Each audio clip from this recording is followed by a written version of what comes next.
Mokondi. Dans la carrière, s'il y a de mauvais souvenirs et s'il y a aussi des mauvaises personnes qui dans na erreur, c'est Ken Pianala. C'est Ken Pianala. Erreur.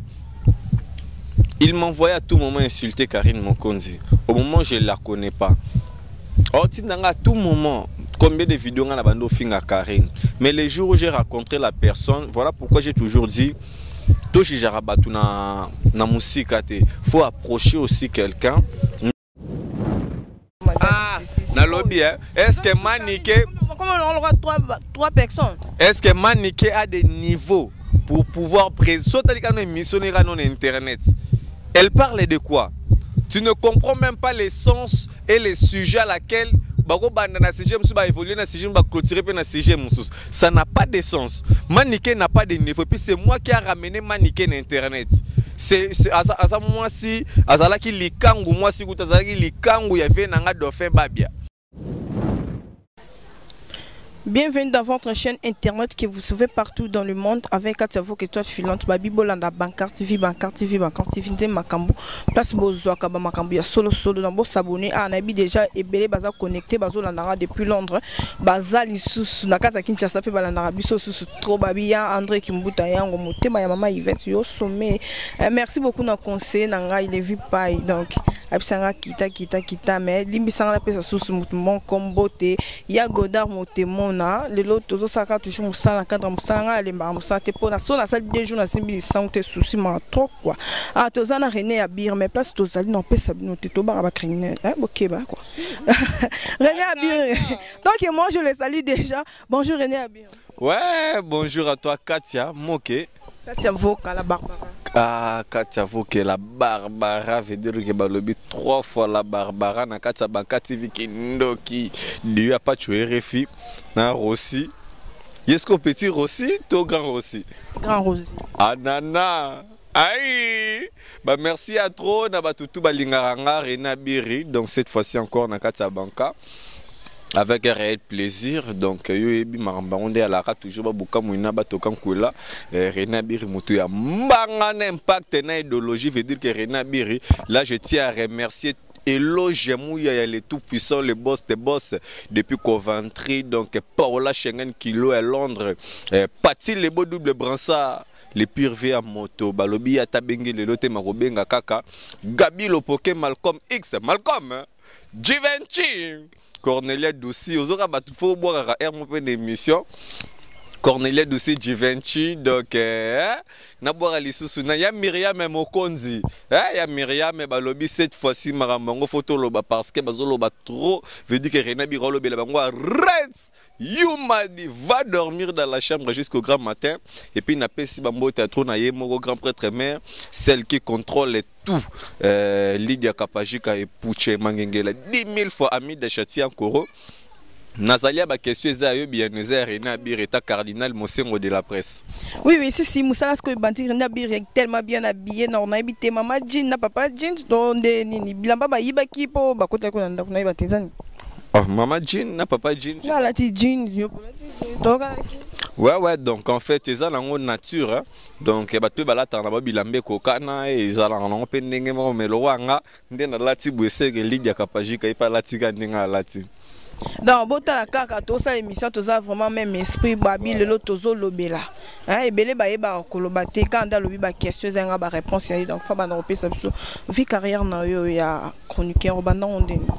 Ouais, carrière nanga ça a commencé vraiment difficile. Et zala qui un jour n'allait na cabine téléphonique na sala cabine nanga mon allait na fond il y a $20. Je me rappelle bien, il y a un ami qu'on appelle Kalala,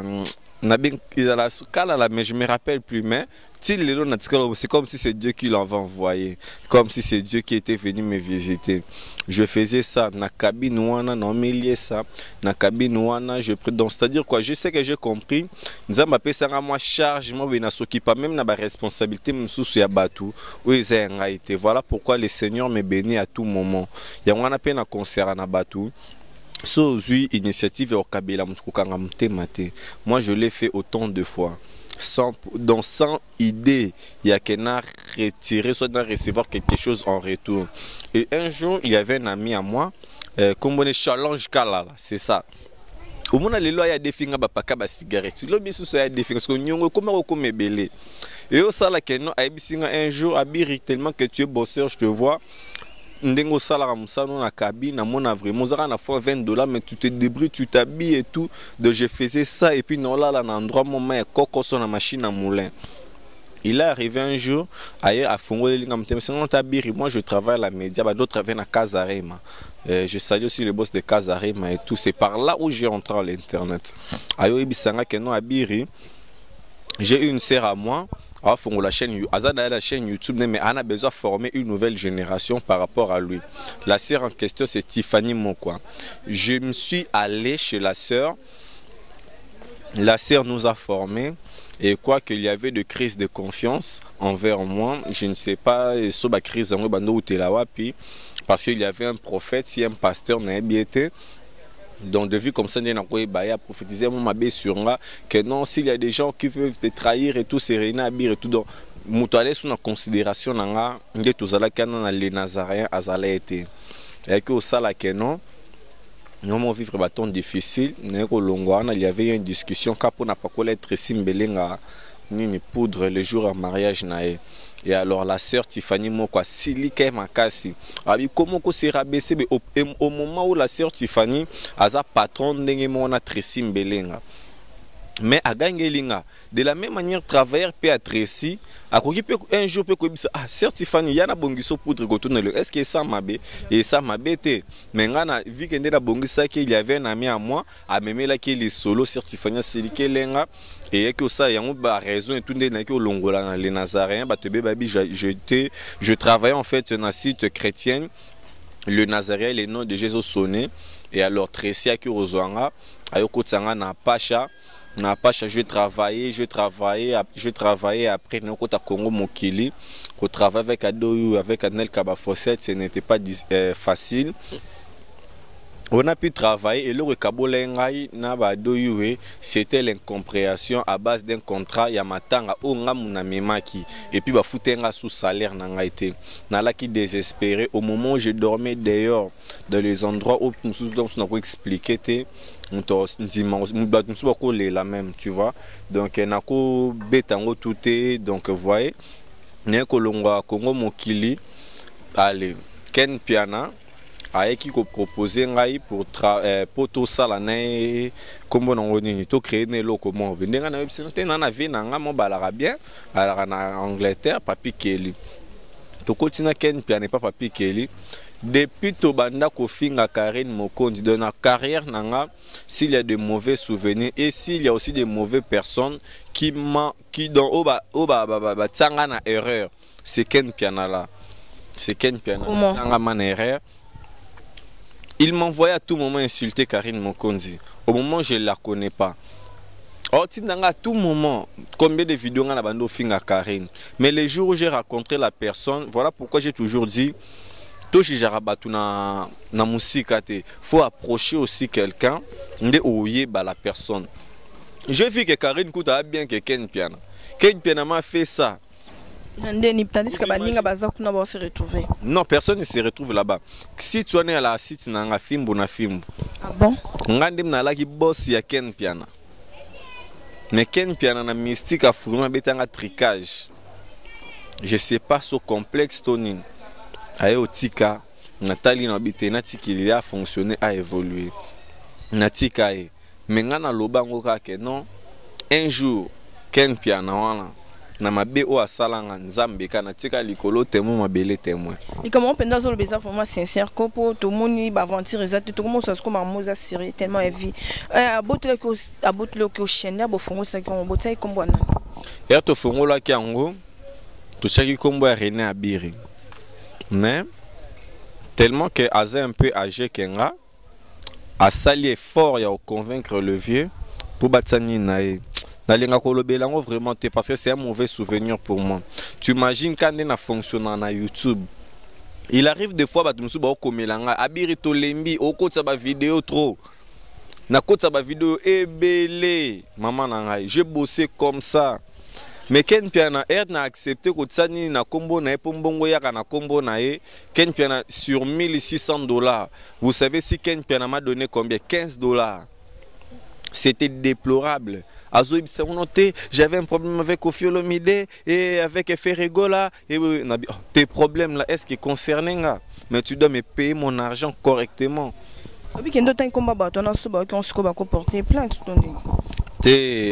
Porter plainte, c'était Koffi Olomide kangisa. Koffi Olomide kuta lobananga, suezana batu oya linga makasi. Le roi Ken Pena n'a pas tué Refi, bate. Voilà mon tuto est bien. Ken Pena n'a pas tué Refi, bah la made na kata kere ya Koffi Olomide. Donc c'est ça quoi. Vraiment tous autres comme émission na biso nga vraiment la CP ne bande na René abira lobby a souffrir qui biso na internet comment ya biso na so tout bonga. Et so bonga ko yo na internet to san. Donc vende pas no bonga la kuna René bisko to beta masolo ya actualité babi Vincent Louise azo nyoko la bino pourquoi? Vincent Louise aza jeune mob c'est comme ça toqué na mutu na e. Fona lobango avec Kanda Rosaranté parce que Reina Bir le défenseur le porte-parole international de l'équipe nationale, il y a Myriam Mokonzi, il y a Gisèle Zinda, il y a Annie Dembode Melas, Bazota Labiso, Maman Chantal Mampou, il y a Maman Sylvie Mbembena, Maman Sylvie Kabea, Dadam aussi le cœur joyeux de Paris, Bazolanda Biso. Donc en fait, au moment et loco Vincent Louise a sali, c'est l'excitation à la haine. Or l'excitation à la haine, c'est condamnable. Donc il mérite à être arrêté. Ce qui bon côté, Vincent a remplacé Bercy moi dans la prison. Comment? Na lobby en très bien, Vincent a remplacé Bercy moi dans la prison. Mutabimi na kasho. Abimi na ye, Nzamba sungi ye, miracle est s'opérer. Mutabimi na prison a sauvé. Batu oyo muyibi oba baka kena Jésus ne kuluzu. Mais Jésus solo bané que notre ozano na paradis. Ce qui pas bon magi mutu. Est-ce que non bien maman, grâce à Nzambe ya na via mutu et qui para condition ya lisumu oyo salade. Jamais ni famille. Ni famille et état la mutu, c'est-à-dire que grâce à Zoya. Parce que mutabimia s'est retrouvé libanda. Logo la Sandra a solo la bien na Karine Mokonzi a bengi Karine. Note la baronne des abeto libanda na Bercy mon a Karine tout da kamwe. Pour nga tole na rendez-vous na Karine à résidence. Pas na bima na comme on n'est pas Karine c'est on te kuta n'est pas ya wata. Donc na ndenga conversation ezalaki que non Sandra ndenga benga ki Karine a proposé bino te so eza bien pour ça la baise to que n'est pas héritier a que ne rendre héritier quand même hein. On comprend a que kota l'héritier. Et ça, c'est que nous, héritiers, nous avons foutu les bambons pour libérer. Comment Vincent Louise peut dire dans la télé que non, héritier a payé 12 000 $? Est-ce que pour nous, nous avons une peine, il y a mort? Est-ce que nous avons libéré les bambons qui ont 12 000 $? Là, premièrement, c'est minimiser l'artiste. Et puis, il faut faire haïr héritier, na mité ma batebele. Situation est situation médiatisée. Oyo wapi batutu bazala ki que non fallait ki batika ta Bercy selon normal. Fallait ki Bercy mona abetata une année et après et apaiser la situation. Pas même 4 mois Bercy mona a se retrouver libanda. C'est que Zanza même ta sali grâce pour se retrouver libanda. Qui peut contredire la volonté de Dieu? Il n'y a personne. Mais si tu as Vincent Louise balobi que na famille à garçon à Richard va regretter na muto bimisi Bercy moi na faut bazonga suba ke ponte. Non, le problème est que muto bimisi Bercy moi na jusqu'à présent il n'est pas connu. Aujourd'hui dossier est en cours, on a na sa famille à maître Richard. C'est mon cousin, c'est mon sang à moi. Ne koufaki. Mais quand même, j'étais dans la joie. Mouta koufi. Est-ce que Basambara liboso ne bembe? Basambara ne bembe te? Mouta koufi a koufi. Bango mi balé bazalé ba meilleur ami. Et bon, ce zala qui ndeke Bercy ne mouta koufaki nanda ko ba mettre Richard. Et lui que zande. Et lui que zara bexcuse na bexcuse na bexcuse. Bible lobby toye barandenge ni na ko se pardonner. Ponza beaucoup to mona rata so pardonner biso chaque jour. Et bongo biso na biso bata mokili. Bercy a ke kota la héritier pour héritier watanabe étant artiste jeune. Azalé de fois routine ba aboketa la Bercy. Moi moké boketi la Bercy kuna na hôpital moi nini boué. Ya mabete bakanga Koffi Olomide na prison. To mona ba te belé ba longa ba payer étranger. Ba ya ba yota la Koffi Olomide.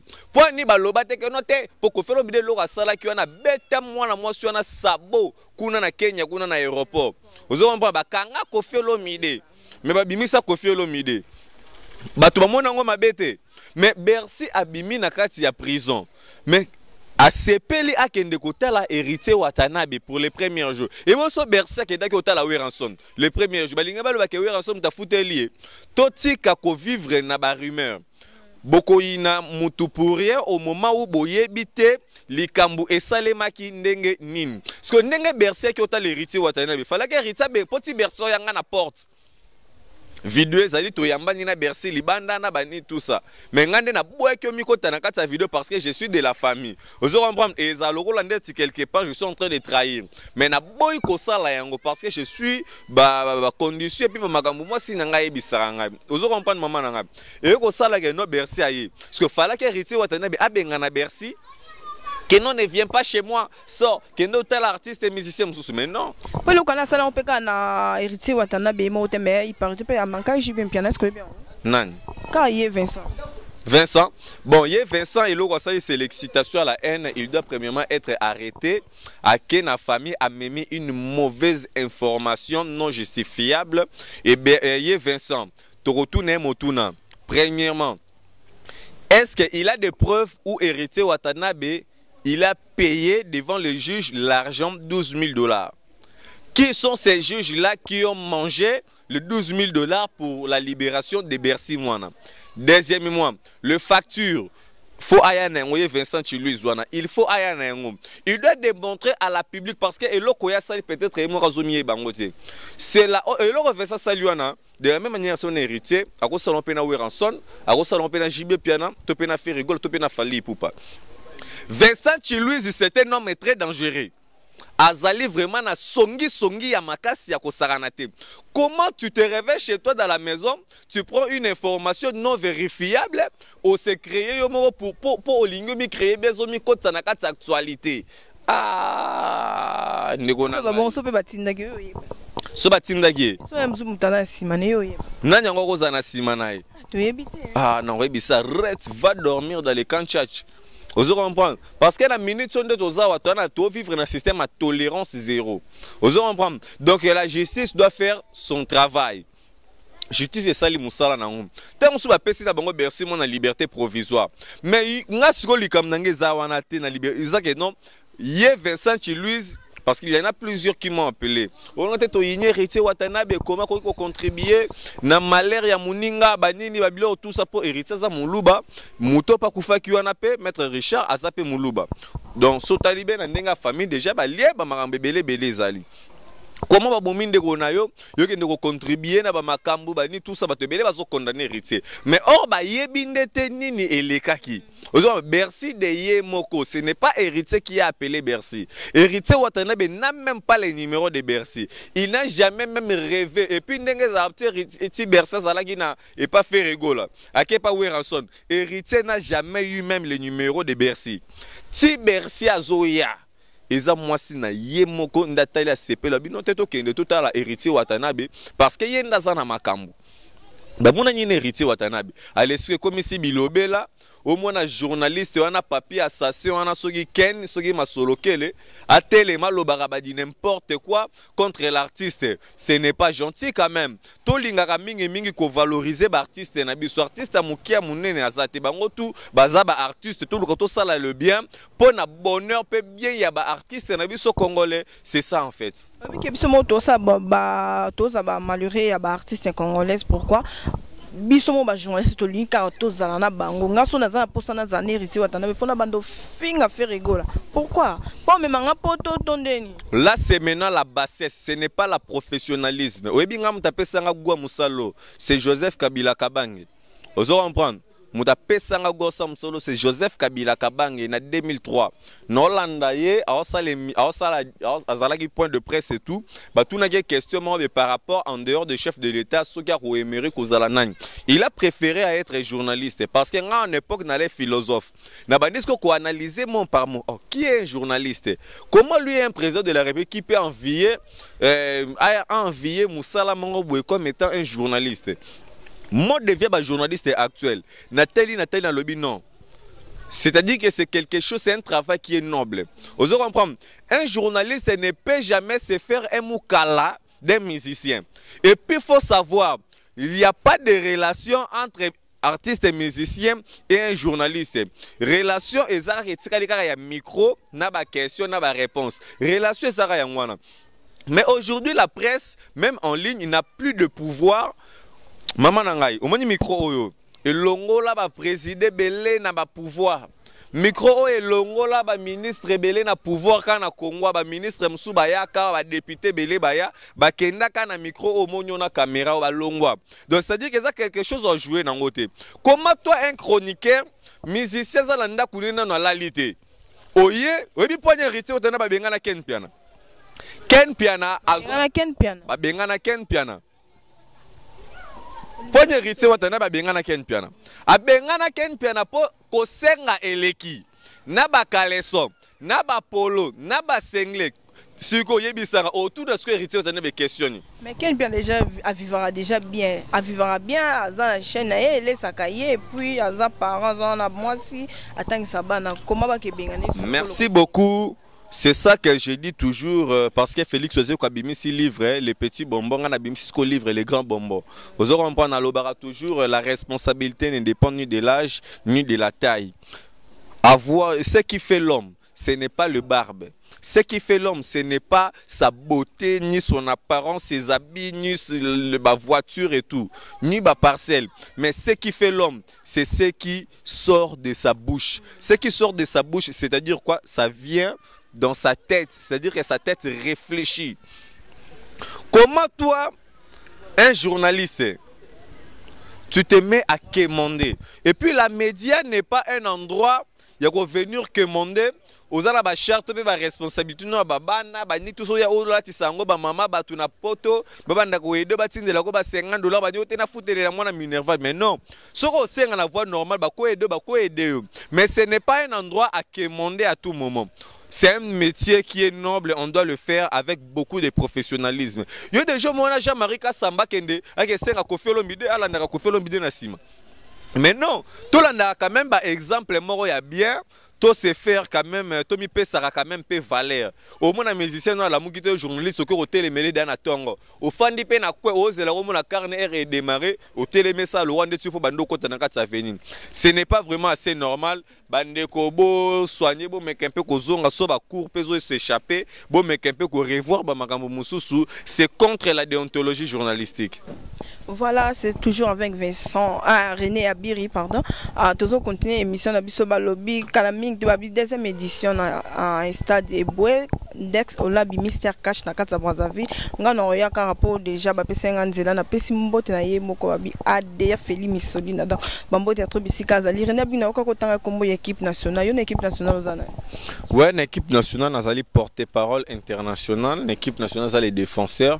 X base Nyankala, Aebi, ou un artiste ou un René Abiri, non manager. Mon tout ça, on a besoin de son. Arobenganga René Biri artiste X Bazaza tuzo bimisa dit titre na kita mata mutu toza na besoin nzembo arobengaka na numéro na René Biri na koyeba ko pesa ye artiste pour asalela pe chant de René Biri azali nazali chargé ya ministère de chargé de na lorandeti ministre des affaires étrangères. Aussi comme on m'a cassé. Nalora chargé de ministre des affaires étrangères na quatre équipe nationale. On artiste ni bobenga pas ça banze. Non, X-Base Nyangakala, nous avons hérité Watanabe, nous avons Papa Chéri, nous avons Karmapa, nous avons qui ça? Nous avons Nani Oli, sous artiste Nani Oli, comme on est Nani. Bon, bah ça peut tellement moins belé, bah me suspendre bah comme on a bangoté. Donc tu as na ba Dondi, tu as Dondi artiste, tu as Karmapa Félix Oisé quoi monstre Moku à Bongo, tu as na Véchara Congo, tu as la Véchara. Bon, Dondi Kasiko Bozi peut quand tu sais qu'en équipe nationale. Ouais, Dondi là c'est le mari de Karine Mokonzi avec beaucoup de respect. Dondi ski. Donc aza parmi au monde Karine Mokonzi a bomba bolingo na été. Vous aurez compris et pas linga ba mibali ba di n'importe quoi. Tout mon point to bengana ba la papa. Vous aurez compris yo ça na boulangerie na poto ya o linga moi si na kines kana sens. Fula qui avant. To fula nani. Boso ba fleur la papa. La papa, n'importe quoi, moutazanga tina bon, moutala, mouda clochard, taka yo héros clochard, clochard na poto, moi affiche na bando sim, taka ba puku baliang. Et puis na lobende tozonga RTG abwe, affiche dondindi na maboko na ngamo na simbi no charge. Yo zong si suli kamba RTG na bancal, RTG ba boya ki on babi RTG ma kuneza susté ba komo kosa Karine. Oleka dimanche wana kuto peso biso moto peso invité bo oleka né. Et comme ici bozo. C'est affaire RTG au moni suspension na. Suspension na eya ki contenu ya artiste toyebi na komba fali ipupa atinda ki document ke babilo rone le karaté na kata RTG. Ne RTG esko ba tali pe ke non ba koki pe kozala pénaliser te likolo ya Karine pour na musique ya fali ipupa ba miyebi ba makambo na bango. Yango ba pese Karine mokonzi suspension.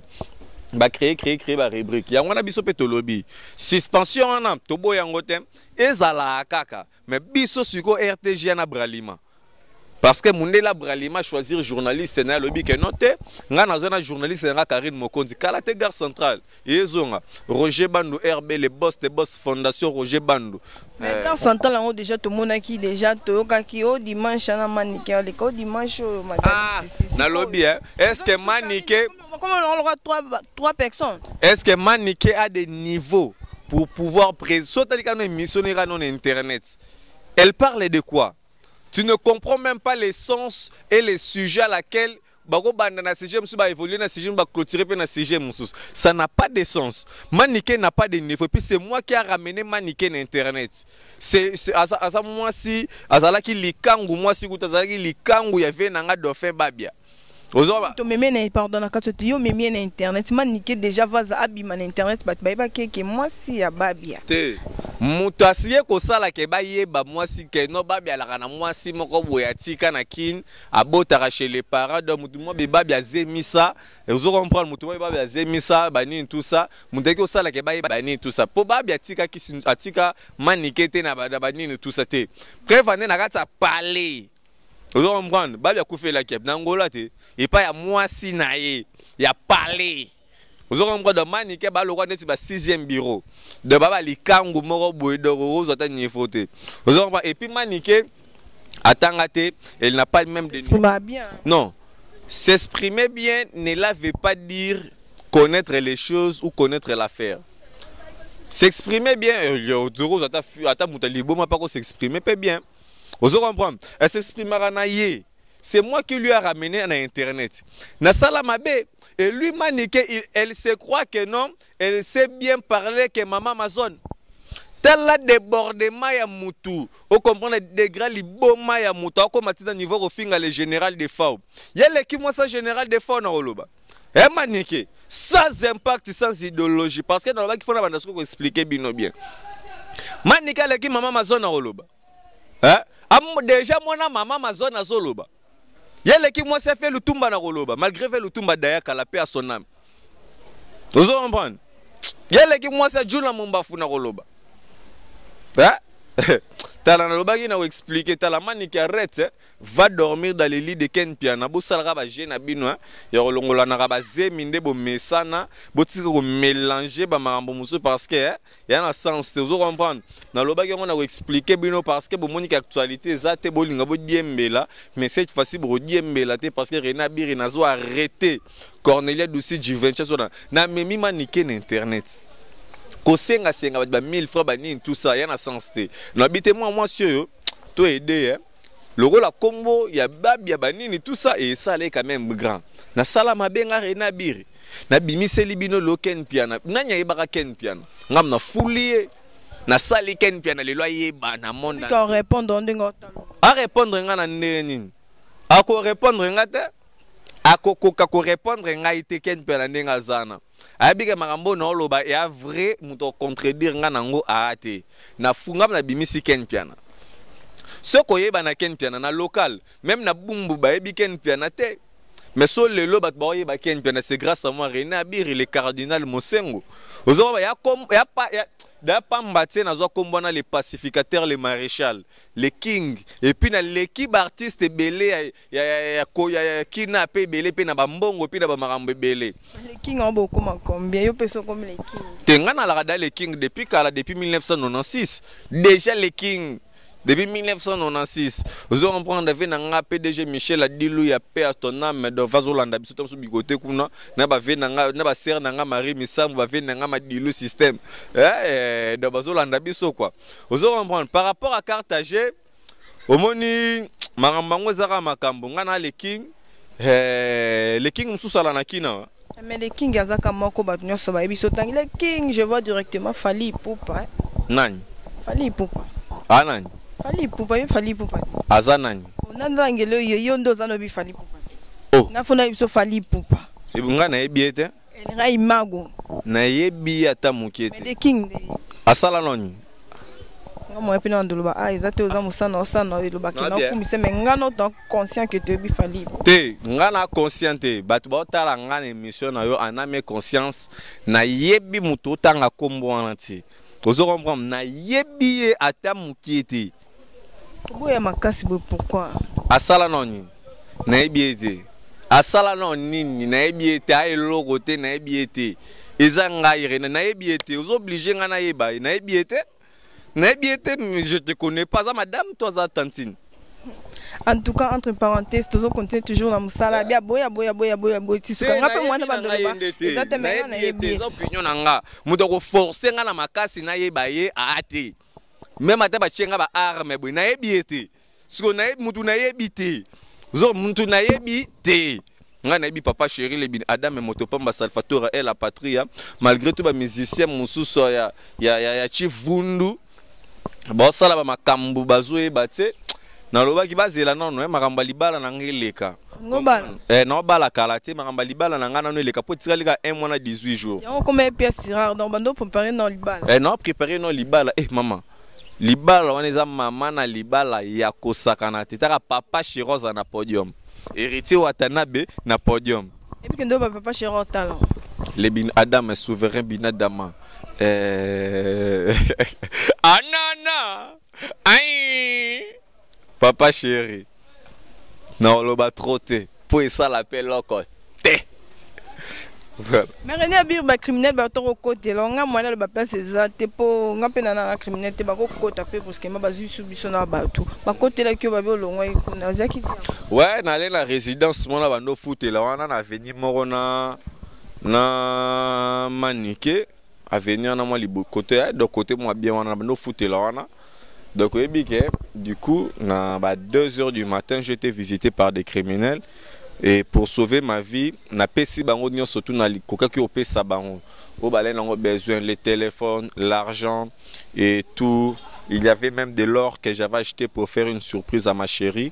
Yango pekei, j'ai pas de choix. Mais bakati ngande ma boroté. Mais quand la Bible le banam so garder silence, l'Éternel Dieu combattra pour vous. Mais mon tout ayebi. Azad derrière manifestation ana akendomi présenter mon justice ce qui a se présenté te mabelo ko fongwama akundama vivant mais bon bata on a banque ko bomba mbongo na ndako ndeni ba banque ko malonge bele tenga rena bir na linga banque te même moi si nanga yebi na linga ba jekuta ba banque te na linga ku banki de na linga soki banki na kende na sa retrait na zongi parler na linga ku ja banque te donc tellement que ma femme aza économiste donc elle fait de l'économie internationale donc yende asala ba économie na ye akozwa pe mbongo pe so kutsango akenango elle met na banque et tout nde asala na ndenge parce que moi ngai pa nanga moi si fa dominer nga na ba makambo tout donc naza le rôle Motopamba ya moi si donc esclave à moi si nanga quoi je travaille pour elle, je cherche de l'argent pour elle, je ferai tout pour Azala heureuse, Azala stable et à sourire. Objectif en fait, c'est que moi c'est d'en sourire dans la vie. Donc c'est ça en fait. Mais toutefois, et je sais qu'elle nous regarde aussi depuis quelque part et à se fortifier. C'est la vie. Bakatinga ma beauté. Dieu seul qui sait. Un mois avant, dans un mois na 18 jours avant Ganabala, bah criminel bah côté lingana parlé. Tu sais combien on a pris à la maison? Nakoloba monté nakoloba montante pour ebeko sala pe moi bien té parce que makambo ezali en fait c'est ça. Ah oui babi maman lingara pe papa te yo tanga komba maman te Na félicité yo, na félicité. On a au lobby déjà faut ka ba kombo tangi déjà. Ah vraiment merci na tout besoin landa biso to komo kende na kochiter na émission na biso. Babi Henri Modogolo on a osé la kakati. Jiras Mabia la camarade Star qui ba na lobby les chouchous de Salvatore. Donc bientôt là les 30 juin babi ekoyin na beta c'était na beta c'était na ba producteur na biso pour na ba polo quoi on a pour ça ba polo pene longi ya papa chéri ça la biso ba c'est bon taka ba les chouchous baza. Ya Jojo Motomungu babi on des cerveau mortel. Donc Jojo Motomungu bambo te trouve ici ka azali babi les petits japonais très aigués selemba. Donc il est fois zala bon et mon compa chéri fimo na muteketa Rosi Kawa et donc biso tout ba équipe na ba les chouchous de Salvatore. René Abir une équipe nationale boska combien pas monsieur soiseau donc rappelle l'équipe nationale pour ça yo tanga ba nombre boza. Ouais, une équipe nationale tout ça na Filora, en voyage, en Paris, tout ça na René Abir le défenseur le cardinal Mosengo, tout ça na Janvier Mangoke, tout na Karine Mokonzi, tout na Jaël Chopi, tout na Cynthia Wado na Nyamakor, na Junior Diazo. Tout ceux qui wana. Docteur 8 ba kombo na tangi. Donc en dehors de ces noms, voilà ce que tu as la famille. Peggy Tita est une équipe nationalité. C'est juste l'ami de Janvier. Donc Peggy Tita est camarade il y a Janvier. Donc il n'est même pas mon ami. Donc il est l'ami de Janvier. Il y a une relation de propriété, mais l'équipe nationale il y a que c'est 8 personnes. En dehors de ça, nous avons Myriam Mokonzi, Gisèle Zinda, Nidembo. Nous avons Maman Chantal Mampouya sans difficulté financière. Nous avons Lydia Kapajika.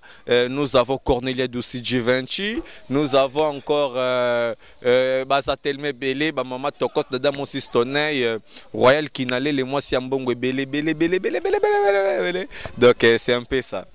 Merci beaucoup et ça lui plaisir na producteur et à émission oh ya Willy Mouchen code ya Mboka 00 plus 243 yende parrain ya Willy Mouchen wana des parrains donc raye baby senga Rena Birizala calme ya Willy Mouchen yende parrain nanga David Lutete paza wana pe pour assistance ba boss baza ba Dolphe Mute bachila na bazali ba boss Vatrier de Luka Pakishinga Pemba le roi de Kanfufu eloge muya ya AG Fafa Longa eloge muya le tout puissant na zongelo sous na Coventry Gabi Lopoke Malcolm wana ba parce que bolingwa Rena Birena ba maman mikoro na moni ba maman États-Unis ba benga trop Rena Bir mata ba maman e bo marka nga kaka et ça nga bien vraiment ça lui plaisir na Aschondo babi Aschondo te capé le ponte pour Azala ndenga zalto chité vraiment Rena Bir moi bonjour quand là-bas deux personnes bonjour ya trop na Paola Schengen et kilo à Londres motema ya Floris et Aombo béton à Londres merci à toi Eloge moi le tout puissant Cornelia Dussi Givenchy Lydia Kapajika merci à toi Annabelle difficile à garer pour nous boaka je salue Bernadette Masengo Mouya je sais que yokoloba maloba matro mais Bernadette Masengo Mouya vraiment c'était bien moi la Katia Foketa filante la Barbara donc na sukika awa to monani hein semaine prochaine babi et na bosanité yeto bandane to sukarana e babi papte mu ke la patoche eh babi bambote ya trop bisika zali bon Claude onga les banquiers yo benga na les banquiers et ozwa bikoro tu na pese bambote ya trop